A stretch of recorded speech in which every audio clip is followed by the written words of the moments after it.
Sorry ah. Wala talaga eh. Pero huwag kang mag-alala. Gagawin ko lahat para mahanap si Julius. Baby Jules. Rain! Rain, wait!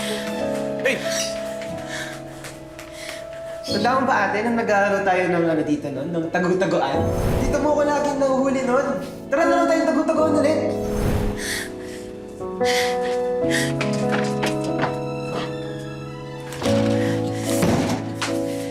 Baby Jules.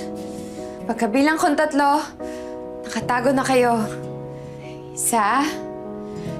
2, 3.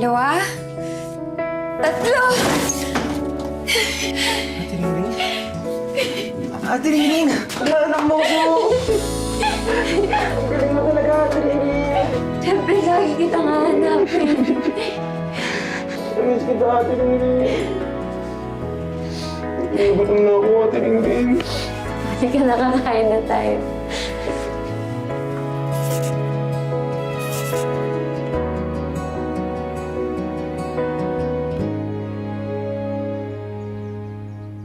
Kailan kanyang babalik, Ate Ringring? Baka matagal na naman yan. Eh, uuwi din ako every weekends. Ka na malungkot. Ano, kumusta? Eto, hindi ko natapos yung list. Hindi ko nagawa lahat, pero okay lang. It's never too late. Kahit true love na lang naman, di ba? Alam mo, feeling ko tingin-tingin ka lang sa paligid talaga eh. Parang, hindi ko nasa tabi-tabi lang talaga. Sinasabi mo bang mahanap kong true love ay lawyer? Pwede. Attorney, hindi kita mahal. Hindi pa. Sa ngayon. Ayan. Sige. Well, technically, natupad mo naman na yung list eh. So, here's your last message. Seryoso ka ba?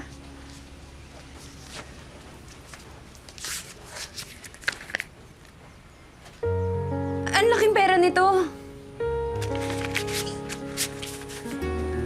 Mahal kong Ringring, dahil nababasa mo na ito, ibig sabihin na complete mo ng list.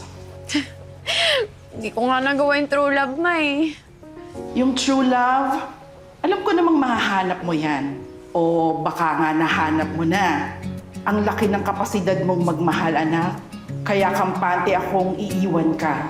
Dahil alam kong bitbit mo yung pagmamahal na yan habang binabagtas mo muli ang daan patungo sa mga pangarap mo. Sa mga gusto mo, huwag kang panghihinaan ng loob. Pero sa tuwing manghihina ka, uwi ka lang ulit, anak. Sa mga taong nagmamahal sa'yo, sa true love mo, ako at ang kapatid mo. Anak, hindi ka failure. Never kang magiging failure. Ikaw ang pinakamatapang na taong kilala ko. Kaya lumaban ka ulit. Kasi kaya mo. Magagawa mo. Salamat, Ma.